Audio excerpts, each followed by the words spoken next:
Ce quatrième homme, je vais vous dire qui il est. Dans la Genèse, il est la semence de la femme. Dans Exode, il est l'agneau pascal. Dans Lévitique, un grand prêtre. Dans Nombre, une colonne de nuée le jour et une colonne de feu la nuit. Dans Deutéronome, il est le prophète comme Moïse. Dans Josué, il est le capitaine de notre salut. Dans Juge, il est notre juge et législateur. Ruth, il est le rédempteur. 1 et 2 Samuel, il est un prophète de confiance. Dans Roi et Chronique, notre roi qui règne. Dans Esdras, le scribe fidèle. Dans Néhémie, le reconstructeur des murs détruits de la vie humaine. Dans Esther, notre Mardoché. Dans Job, il est l'aurore du ciel et notre éternel rédempteur. Dans Psaume, l'Éternel notre berger. Dans Proverbe et Ecclésiaste, notre sagesse. Dans Cantique des Cantiques, il est l'amoureux de l'époux. Dans Ésaïe, il est le prince de paix. Dans Jérémie, il est le germe juste. Dans Lamentation, le prophète qui pleure.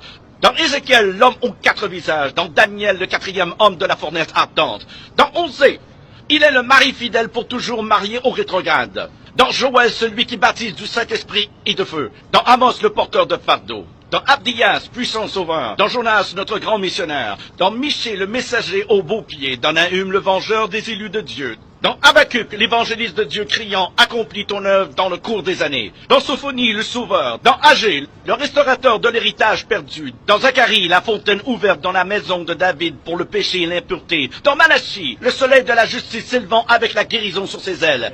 Qui est ce quatrième homme? Dans Matthieu, il est le Messie. Dans Marc, le faiseur de miracles. Luc, le Fils de l'homme. Jean, le Fils de Dieu. Acte, le Saint-Esprit. Dans Romains, notre justicier. Corinthiens, notre sanctification. Dans Galates, il est le rédempteur de la malédiction de la loi. Dans Éphésiens, il est le Christ de richesse infinie. Dans Philippiens, le Dieu qui pourvoit à tous nos besoins. Dans Colossiens, la plénitude de la divinité. 1 et 2 Thessaloniciens, notre roi qui vient bientôt. 1 et 2 Timothée, le médiateur entre Dieu et l'homme. Tite, notre fidèle pasteur. Philémon, notre ami qui est plus proche qu'un frère.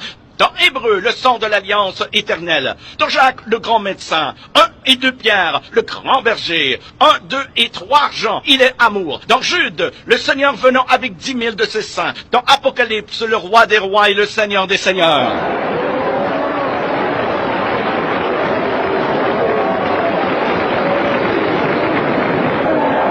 Qui est ce quatrième homme? Je vais vous dire qui il est. C'est le sacrifice d'Abel. L'arc-en-ciel de Noé, le bélier d'Abraham, le pluie d'Isaac, l'échelle de Jacob, les fardeaux d'Ézéchias, le sceptre de Judas, la berge de Moïse, le manteau d'Élie, le bâton d'Élisée, la corne d'huile de Samuel, la fronde de David, la figue hâtive d'Ésaïe, le cadran solaire d'Ézéchias, les mouchoirs et le linge de Paul, le rocher de Pierre, la cité de perles de Jean. Il est un mari pour les veuves, un père pour les orphelins, pour ceux qui voyagent en pleine nuit. Il est l'étoile brillante du matin, pour ceux qui marchent dans une vallée solitaire. Il est le lys des champs, la rose des sables, le sarment de vie et le miel du rocher. Qui est-il? Qui est le quatrième homme? Il est Jésus! Il est Jésus, le Fils de Dieu!